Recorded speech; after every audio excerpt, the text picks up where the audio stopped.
Sequência de imagens de reportagens. O homem teria chegado à escola municipal Tássio da Silveira e começou a atirar. Que hoje em 2 escolas do interior do Espírito Santo deixou 3 mortos e pelo menos 11 4 feridos. pessoas foram feridas, sendo 3 professoras e um aluno. O atirador entrou na escola estadual Helena Colodi, que fica em Cambé, no interior do Paraná, e fez vários disparos. São muitos fatores, a gente fala que é um evento multifatorial, não foi de uma hora para outra, né? Tem um crescendo nesse tipo de evento, com intervalos mínimos no começo e depois um atrás do outro. Certamente elas têm influência tanto de grupos organizados que estimulam isso a gente, né, conseguiu esse diagnóstico aí por meio de inteligência e organizações, mas também esse aumento do discurso de violência, do discurso de ódio na internet, ou de você ter grupos que estimulam isso, que ensinam a fazer. Eles querem absurdamente marcar a vitória como agressores, como pessoas que deixaram, entre aspas, um legado, mas é um legado de ódio, eles vão ter vergonha disso. A pandemia, as tragédias, os eventos disruptivos, né, que a gente vive, sim, eles são sempre um apelo para que a gente olhe o que está acontecendo, né, psicossocialmente. O que nós precisamos é pegar, extrair também um pouco disso para darmos atenção a um psiquismo que por tanto tempo ele foi negado. Abertura. Sequência de imagens. Crianças em sala de aula. Sala de aula com cadeiras e mesas jogadas no chão. Crianças correndo com mochilas pelo corredor da escola. Escrito em branco, violência nas escolas.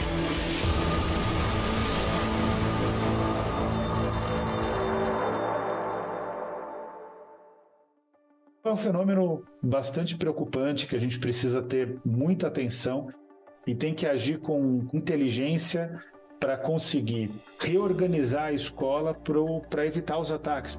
Daniel Cara, professor de Educação da Universidade de São Paulo, USP, doutor em Educação, pesquisador e autor do livro Educação contra a Barbárie, por Escolas Democráticas e pela Liberdade de Ensinar. É interessante observar, são 25 ataques na história do Brasil que resultaram em óbitos, tanto dos agressores como também das vítimas. Só 2 ataques exclusivamente em Santa Catarina não foram perpetrados por ex-membros da comunidade escolar, ex-alunos ou alunos da comunidade escolar. Então, também se trata de um fenômeno que é um fenômeno novo de ataque às escolas que precisa ser observado. Aliás, ele nem é tão novo assim, mas nunca o Brasil tinha tido coragem de assumir que se tratava de uma violência contra as escolas. O nosso estudo, ele abrange esses ataques que têm um planejamento, essa intencionalidade, né? Cléo Garcia, advogada mestranda em Educação, integra o grupo de pesquisa da Universidade Estadual de Campinas, Unicamp, ataques de violência extrema em escolas no Brasil. Então, 2 pontos importantes que a gente tem que destacar é que eles têm 2 coisas em comum. É que essa questão de terem sofrido, a escola é um palco de sofrimento para eles, e também eles têm esse envolvimento com subcomunidades extremistas. É porque quando você faz parte de uma comunidade dessas, é necessário que você pegue dicas, eles incentivam, eles traçam estratégias, eles comentam como foi um, como foi outro. Então, eles estudam os outros ataques e fazem, sim, uma repetição daquilo, né? É uma imitação. Nós somos uma espécie que estamos em evolução e, portanto, nós estamos nos aperfeiçoando. Antônio Gomes da Rosa, psicólogo da Secretaria de Educação de Blumenau, Santa Catarina, psicoterapeuta, mestre em saúde pública.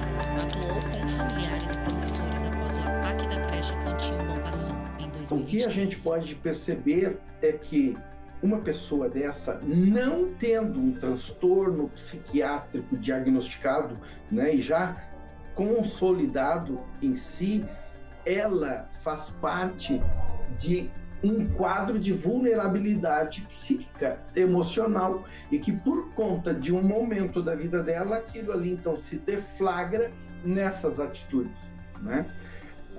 Um outro aspecto que podemos pensar é que, em média, 25% da população tem um cérebro e tem uma propensão psicótica, que necessariamente não vai ser o esquizofrênico, não é dele que estou falando, é um cérebro pré-psicótico em que ele se vincula a questões rígidas, a questões fundamentalistas e de fanatismos.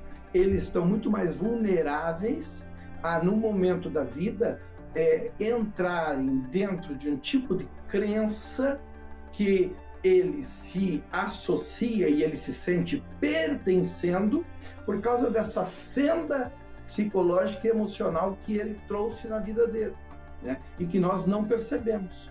E o caso de Realengo, ele abre a caixa de Pandora porque o Brasil não tinha uma tradição. O primeiro caso é bem antes de Realengo, em 2002 na Bahia. Mas o Brasil não tinha uma tradição de ocorrência de violência às escolas, né?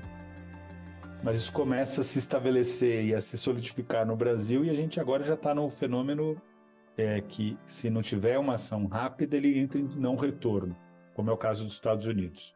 Ele fica tão disseminado que é difícil controlar.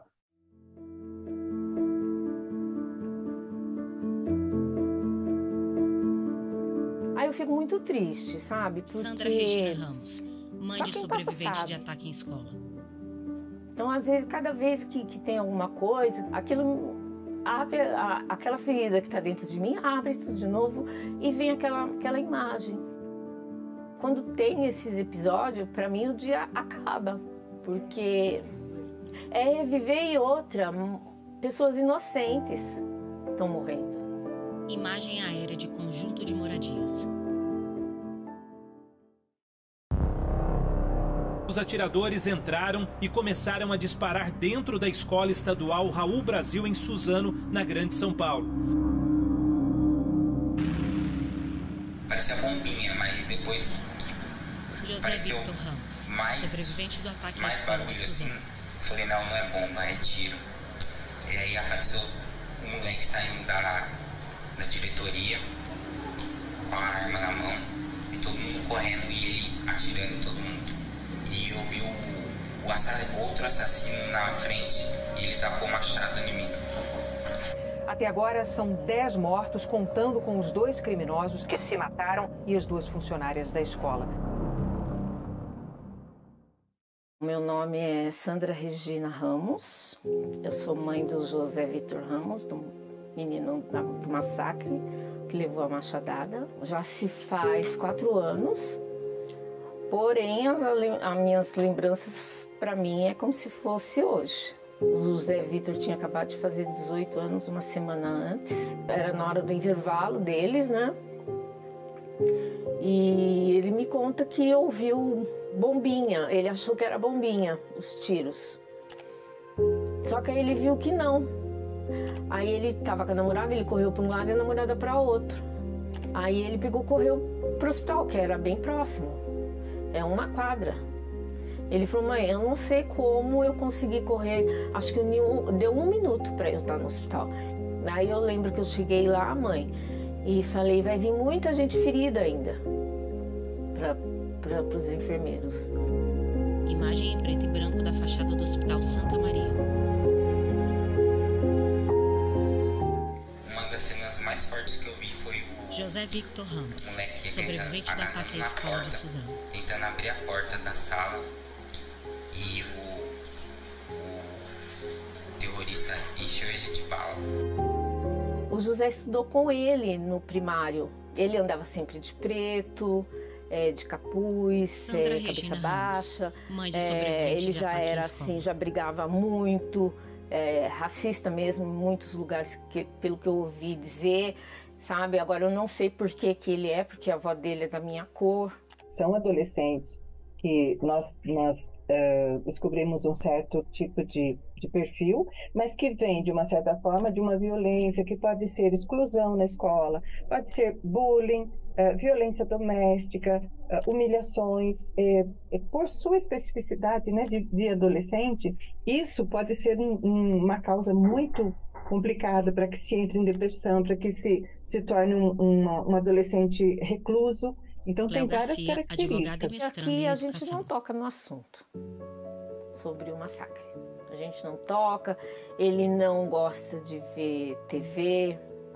Nisso, às vezes, quando Sandra algum Regina massacre Ramos, em algum lugar, mãe de sobrevivente de ataque em escola. Você viu, José? Aconteceu... Não vi, mãe. Não vi e não quero saber. Né? E assim vai. Ele fez um tempo tratamento com psicólogo. Aí mãe, eu vou chegar lá só ficar conversando, contando da minha vida e tal. Falei, eu tô pagando para isso. Antônio Gomes da então Rosa, não vou mais. psicólogo da Secretaria de Educação Todas de Blumenau, Santa Catarina. Vivências, todas as nossas experiências positivas e negativas, elas não são apagadas. Lamentavelmente, não existe, né, fazer uma hipnose para apagar um sofrimento. O que a gente vive está impresso em nós, né? Na nossa memória, no nosso pensamento. Então, as famílias que vivenciam as suas tragédias, né? O tempo vai fazendo com que a gente permita a impotência de ter aquela pessoa aqui conosco, de ter aquela situação talvez reajustada e que não tivesse ocorrido. O que a gente vai fazendo é enfraquecendo o significado, a intensidade de dor daquilo que ocorreu. Fundo preto escrito em branco em caixa alta. A internet e os ataques nas escolas. Eles foram cada vez mais empurrados para esse mundo virtual. Advogada e mestranda em educação. Esse mergulho nos jogos online. E com isso vem a questão dos chats, né, que são aplicativos que se usam dentro desses jogos. Ele consegue, através desses chats, conversar com pessoas que ele não conversa no mundo real, né? Mas ali ele se sente acolhido, porque ele acaba colocando nessas conversas e nesses jogos violentos o que ele traz dentro de si, né? Uns preconceitos, discursos de ódio, né? Contra meninas, contra minorias sociais, a gente fala. E essas pessoas que já fazem parte desse mundo virtual, desses chats que utilizam para fazer esse aliciamento, o acolhem. E o acolhem nessa sua fragilidade, nessa vontade de ser reconhecido, de ser acolhido. E ali naquele grupo que ele é convidado a participar dessas comunidades de subculturas extremistas, ele encontra, sim, um pertencimento. Nós não estamos dizendo aqui que nem os jogos e nem o Discord é responsável por isso, mas eles são, sim, um meio, né? Um caminho onde eles podem se juntar e disseminar isso. Então a gente chega nesse Antônio ponto agora Rosa, em que a tecnologia faz parte da nossa vida e isso é irreversível. Nos impacta, obviamente, com mais velocidade e com mais profundidade. Antigamente não aceita bala de estranhos. Então hoje não aceite também certos tipos de informações, de ameaças, né? Então a proteção e o cuidado passa pela comunicação. Quando nós tivemos os primeiros ataques, Estela nós percebemos, Aranha, eu acho que de muita direitos rapidez, digitais de do modo MJSP. geral, que estava tendo alguma coisa estranha acontecendo na internet também. Então a gente começou a agir, a gente tem um centro que a gente chama de Cyberlab, um laboratório de cibernético, né, de segurança cibernética, que a gente pegou todos os recursos que eram voltados para outros tipos, né, de atuação de segurança pública e destinou para acompanhar essa questão dos ataques das escolas. Começamos atividades investigativas tanto aqui no Ministério da Justiça, quanto na Polícia Federal, quanto as delegacias estaduais também fizeram atividades investigativas. Nós descobrimos que tinham diversos grupos aí estimulando violência nas escolas. Tinham grupos, inclusive neste período teve um número grande de prisões e apreensões. Nessas investigações a gente viu alguns grupos organizados, inclusive de orientação política, nazistas. Foram apreendidos, por exemplo, material de conteúdo nazista, suástica, e esse conteúdo também na internet circulando em quem criava perfis de apologia a massacre em escolas. Não tem como negar que a partir de 2019 Cara, o Brasil teve uma permissividade do discurso de ódio. É importante reiterar que existe um vínculo aí, porque o discurso de ódio ele se mobiliza a partir do escárnio, da comédia, do humor de péssimo gosto, do humor preconceituoso e discriminatório. Então tudo isso acaba gerando um caldo de cultura que permite o alastramento das comunidades de ódio, a penetração delas, e o aliciamento de jovens. Realmente eles são recrutados via grupos na internet, né? Ou serviços de mensagerias, ou nesses grupos de redes sociais. Então, trabalhar junto às redes sociais também é muito importante para entender o que está acontecendo, né? Ter alguma forma de regulação para que as crianças e adolescentes não estejam expostas a toda essa violência. O caso mais recente em Cambé, infelizmente, Daniel no final Cara, do mês de junho, ele demonstra claramente que essas comunidades elas estão mobilizadas e ainda nós estamos no paradigma de não se trata de pensar se vai acontecer um novo ataque.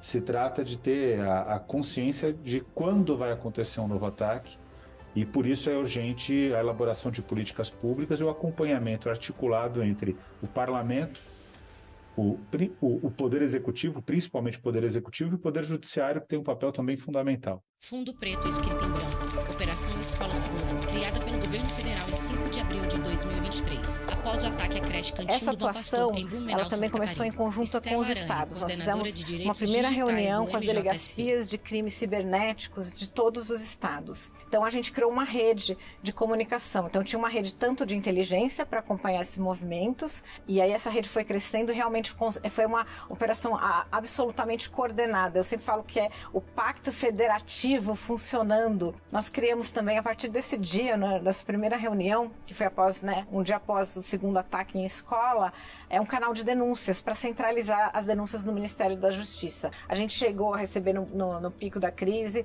cerca de 30 mil denúncias. Olhamos todas as denúncias, classificamos por risco, separamos o que era uma denúncia única por meio desse sistema, né, no sentido de chegamos a apurar 8 mil denúncias. É um número enorme, porque a gente está falando de 2 semanas, praticamente, que foi essa apuração de denúncias. Ele continua funcionando e foi feito em parceria com a SaferNet, que é uma organização não governamental que já trabalha e tem expertise nessa questão de denúncias de crimes na internet. Eles acabam colocando a questão da segurança nas escolas como prioridade.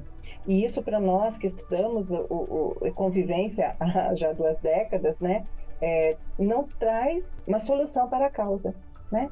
Porque o que é a causa disso tudo? Como que esses adolescentes chegam a isso? Como que eles se sentem tão excluídos, tão humilhados? Essa violência que pode ser até na família também, né? É preciso ter algo que o Brasil nunca desenvolveu. Daniel de fato, Cara, professor de educação, que é uma inteligência, uma articulação entre a educação, a segurança pública e a Secretaria Especial de Direitos Humanos, né? Essa é uma composição que é necessária, né? E, para além disso, é preciso fortalecer o espaço escolar. Entrada da Escola Professor Odon Cavalcante, São Paulo. Alunas em sala de aula.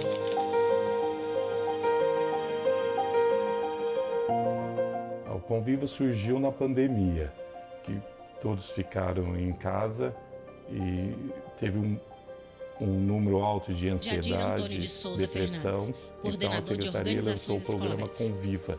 A gente tem o combate ao bullying, ao racismo, fazer o aluno entender nesse mundo que nós temos a diversidade entre eles. Tivemos algumas práticas de justiça restaurativa, né? Gilson Nery a Costa, gente usa de uma linguagem apaziguadora, de fazer com que os alunos conversem entre eles, coloquem as suas razões, para que um possa raciocinar a partir do ponto de vista do outro. É uma forma de fazer eles refletirem sobre a violência, de forma a perceber que a violência é inútil na hora de resolver o conflito.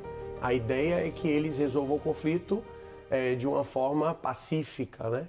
Qual é o seu pensamento sobre o bullying? O que você acha sobre isso? Que o bullying ele é muito errado e a pessoa que fez isso, ela não tem coração, né? Meu nome é Miguel Batista, de Figueiredo, e eu sou acolhedor da Escola Odon Cavalcante. A gente acolhe os alunos, se tem algum conflito ou algum problema assim na escola, eu ajudo a procurar saber o que aconteceu e ajudo a solução. Aqui a escola é bem junta, é bem social a escola, a gente tem muitas conversas e nunca rola violência, mas quando rola a gente procura a solução numa simples conversa mesmo. Para a gente conseguir identificar alunos com potencial Célia de Regina violência, de Souza Gonçalves, a gente diretora trabalha de escola. Com um acolhimento. O aluno, quando ele é acolhido, assim que ele chega, ele se sente pertencente, ele diminui o seu grau, né, de violência, porque quando você está num ambiente que você gosta, é muito mais fácil de você se adaptar. Nós temos a tutoria aqui na escola. A tutoria, cada professor tem um aluno tutor. Então, o aluno escolhe o professor que quer que seja seu tutor. Esse professor, ele sempre tem uma conversa, uma vez na semana, 2 vezes no mês, 3 vezes no mês, ele tem uma conversa com esse aluno. Como é que eu me aproximo do aluno? Luciane Craveiro Não é Batista, perguntando se você professora tá de língua bem, portuguesa. porque ele não me conhece. É colocando uma música, é falando sobre outro assunto. O que você gostaria de ouvir?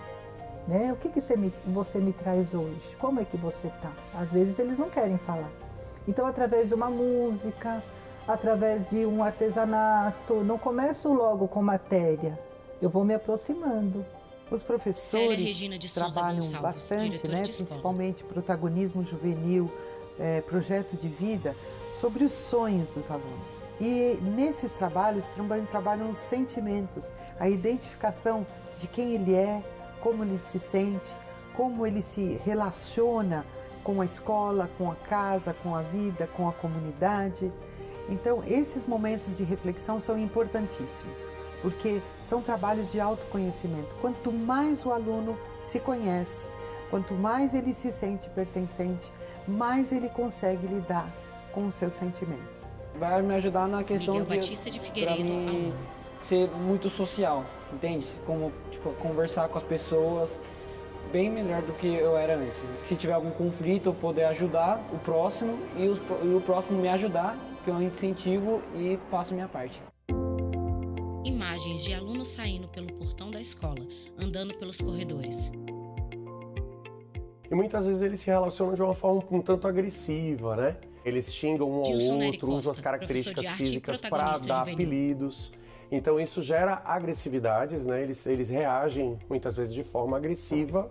Um exemplo, em sala de aula, o aluno que não sabe fazer um cálculo e de repente o aluno vira para ele e fala: "Você é burro". Aí os outros vão e acham engraçado, chamam ele de burro e etc. E acaba virando uma brincadeira. E a gente faz eles entenderem que a brincadeira só é saudável quando todos riem juntos, né? Senão fica a agressão aí, né? A pessoa atribui a si o rótulo de burro e isso vai trabalhar de forma negativa com a sua autoestima. Caso a gente identifique um problema de Célia Regina de Souza Gonçalves, diretora de escola. Os alunos brigam entre eles, têm algumas pendências, algumas queixas. É ouvir. A escuta é extremamente importante para o adulto que está tentando intermediar aquela relação. Então, você tem que ouvir o aluno, sentir o porquê de algumas ações que ele faz, tentar entender e também levar à reflexão. E há casos que Luciane Craveiro Batista, professora de língua portuguesa. Aqui. E a própria família precisa saber o que as habilidades do aluno. Porque, em geral, esse aluno é tão hostilizado desde já no seu lar que aqui na escola ele vem achando que também vai ser recebido dessa maneira. E quando ele vê que não é recebido dessa maneira, isso se quebra. Às vezes, quando rola uma agressão, a gente percebe que os alunos próprios, eles se defendem entre si. Eles falam: "Não fala assim com ele", ou "isso está errado", ou então chamam a gente para que a gente possa passar as orientações mais adequadas em relação ao comportamento, né, em relação a esse relacionamento. Com o professor Dilson, alunos realizam atividade com cartazes com frase de reforço positivo. Esses dias eu entrei numa sala de 9º ano e vi um rabisco numa carteira. E eu disse assim: "Olha, eu não quero saber quem fez, mas eu gostaria de voltar e não ter isso". E continuei o meu assunto. Quando eu saí da sala, já veio um aluno de Souza Gonçalves, e perguntou: "Dona Célia, onde que eu posso arrumar um pano para a gente poder limpar?". Mas não fui eu. Eu falei: "Eu não quero saber quem foi, eu quero saber que não tenha". Então eles mesmos, a gente não precisa ficar se acusando, sabe? A gente leva a consciência. O número de conflito diminuiu. Você, quando anda no intervalo, ver a solidariedade de cada aluno, ver o respeito de cada aluno tem com o outro, com os professores, com os funcionários. A gente vê a melhora do aluno na aprendizagem. A mãe, às vezes, nas reuniões, vem conversar com a gente, falar quanto o filho melhorou, não só na escola e em casa, também com nossas ações. A gente fala, a cultura de paz, ela não acontece do dia para o outro. Não é uma ação que eu faço hoje e vou colher amanhã. A gente começa a plantar ali no sexto ano e a gente consegue começar a colher lá no nono. É muito engraçado, demora um tempo, porque eles também precisam criar esse laço forte com a gente. Eu me sinto orgulhoso, né? Orgulhoso porque eu sou o formador coordenador de dos alunos, mas também eu aprendo muito, né? A visão minha de como vice-diretor mudou do jeito de eu abordar os alunos, né? Então sempre ter uma escuta para o aluno, sempre escutar ele primeiro, porque às vezes o aluno está com a razão ali, nunca a punição. Eu também tive que aprender a saber ouvir. Luciane Craveiro Batista, professora de língua portuguesa. Eu tive que aprender, porque eu não tinha tempo, não tenho tempo para ouvir. Não é ouvir, eu tenho a solução para a sua situação, porque eu tinha esse pensamento, eu tenho a solução. E quando a gente pensa, a gente tem a solução, a gente fica sobrecarregada, porque como que a gente vai ter a solução de tudo, né? Não preciso resolver, nós vamos construir juntos. Então eu só vou ouvir, porque às vezes isso faz toda a diferença na vida de alguém. Sequência de imagens de atividades escolares.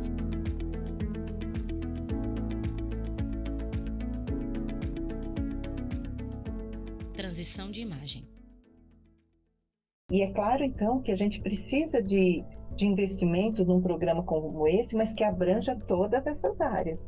Né? Não adianta nós colocarmos um programa de convivência e não inserirmos o pessoal de saúde, o pessoal do Conselho Tutelar, que geralmente não tem uma formação específica para acolher esses adolescentes. É importante dizer que os pais têm que assumir uma posição. Não adianta eles considerarem que, é claro, a gente sabe que eu sou pai, inclusive, a gente tem uma vida extenuante, não dá para acompanhar tudo, mas precisa, de alguma maneira, encontrar tempo para acompanhar o que os filhos fazem na internet, especialmente na faixa etária dos 12 até os 17, 18 anos. Essa é uma faixa etária crítica. É preciso observar o comportamento deles. Se o jovem, o adolescente ou o jovem começarem a ter um comportamento pautado na misoginia, no racismo, o sinal é amarelo indo para o vermelho. Sandra Regina Ramos, mãe de sobrevivente de ataque em escola. A gente se atentar mais às coisas, mesmo que sejam pequenas coisas. Eu acho que hoje os pais trabalham muito para dar o melhor para o seu filho e esquece que tem um filho, um ser humano, que precisa de ouvir muita coisa. Juntos, Sandra e o filho sorriem para a câmera.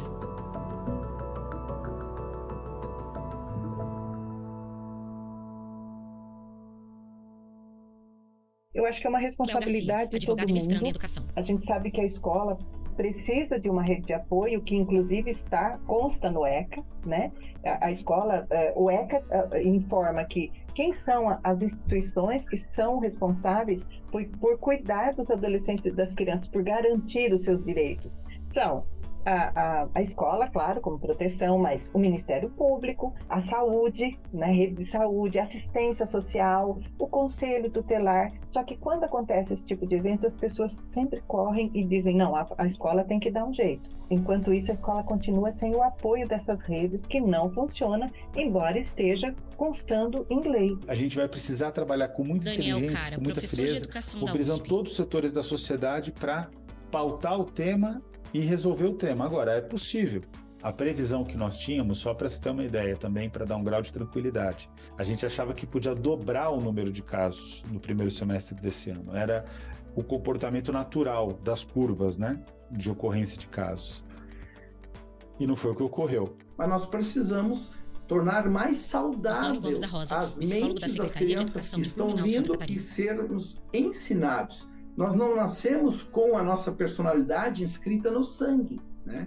Nós construímos comportamento, nós construímos consciência, tá? Então é necessário que nós tenhamos a partir dos nossos órgãos, né, de poder instituídos, essa contribuição, para que a sociedade vá podendo avaliar o que destrói e o que constrói, o que dá condição de vida e o que dá condição de morte. Então, também para todos esses eventos, e agora nós precisamos de que o Congresso contribua muito, né? Que o Senado, as nossas assembleias legislativas aqui dos estados, as câmaras dos vereadores, que são os nossos poderes instituídos, que eles contribuam profundamente com essa condição psicossocial. Imagens de crianças e adolescentes em atividades escolares. Escrito em preto no quadro branco, paz. Créditos finais. Direção, Diogo Ramos. Chefia de produção, Tamires Amaral. Chefia de reportagem, Priscila Rosner. Produção, Bárbara Alencar, Tamires Amaral. Reportagem, Marina Campos, Rafaela Vivas. Roteiro e edição, Rafaela Vivas. Assistente de produção, Ana Rita Almeida. Imagens, Marcelo Antônio Braga, Francisco Cosmo, Lúcio Ribeiro. Assistência técnica, Carlos Ferreira, Cláudio Júnior. Montagem e finalização, Rafael Duarte. Videografismo, Lucas Matias. Núcleo de programação, Rosa Wasden. Núcleo técnico, Fábio Guedes. Núcleo de produção de programas, Flávia Soledade. Supervisão, Coordenadoria de Gestão de TV e Rádio Justiça, Secretaria de Comunicação Social, STF. Realização, Rádio TV Justiça 2023.